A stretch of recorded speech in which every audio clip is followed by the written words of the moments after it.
Bonjour,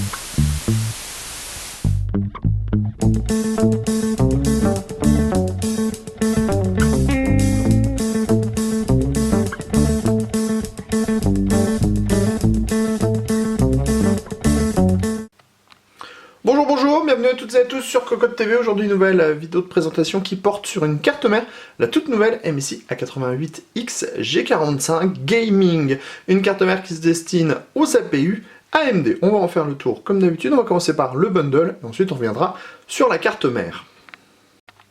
Au niveau du bundle, justement, on va trouver une clé d'activation pour Assassin's Creed Liberation, on va avoir la notice d'utilisation, la backplate noire et rouge, le DVD avec les pilotes et les applicatifs MSI, la petite pancarte 2 portes pour dire que vous êtes en train de jouer, 4 câbles SATA qui sont noirs et blancs, et enfin un guide d'utilisation rapide.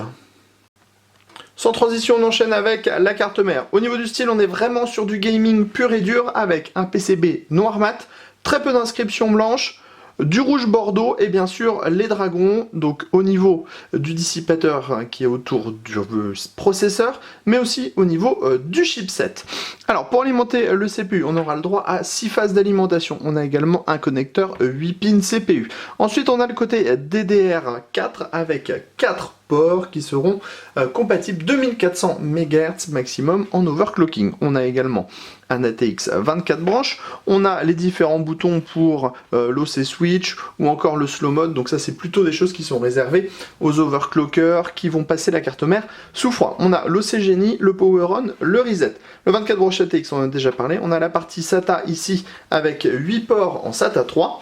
Viennent ensuite tous les connecteurs additionnels pour les USB, le power on, le reset, on en passe et des meilleurs, il y en a vraiment pas mal à ce niveau-là, il y a de l'USB 3.0 bien sûr, mais aussi de l'USB 2.0. Ici on va retrouver le petit switch pour remettre le BIOS à 0, et on a ici le postcode, donc c'est-à-dire que ce sont les codes de démarrage, ça permet par exemple par moment d'identifier une panne ou un problème. Ensuite on a la partie PCI Express avec 3 port PCI Express 1X, on a également un port PCI plus classique, et ensuite on va avoir 2 ports en PCI Express 3.0, le premier en 16X, le deuxième en 8X, et un troisième port PCI Express qui est à la norme 2.0 qui lui sera en 4X.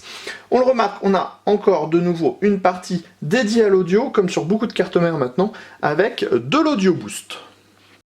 On passe maintenant à l'arrière de la carte mère pour découvrir le panneau arrière. On a 2 USB 2.0, un PS2, 4 USB 3.0, un VGA, un DVI, un DisplayPort, un HDMI, une sortie optique, un Ethernet 1000 avec le killer E2200.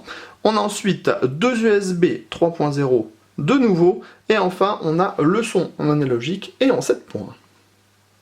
On termine comme toujours avec notre petit tour de près pour que vous puissiez bien remarquer tous les détails de cette carte mère, comme les radiateurs en dragon par exemple.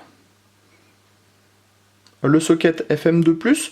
Sachez que la carte permet de prendre entre 4.6 et 4.7 GHz sur un 7870K, donc le dernier A10 d'AMD. Au niveau du prix, on est sur un tarif de 100 € environ selon les magasins, donc ça varie de 95 à 120 €. La carte mère marche très facilement, on a un BIOS UEFI qui est assez facilement compréhensible, qu'on peut très facilement prendre en main également. Donc ici on a la partie audio boost comme on le disait, donc qui va permettre de gérer l'audio. On voit qu'on a une découpe sur le PCB pour isoler la partie son.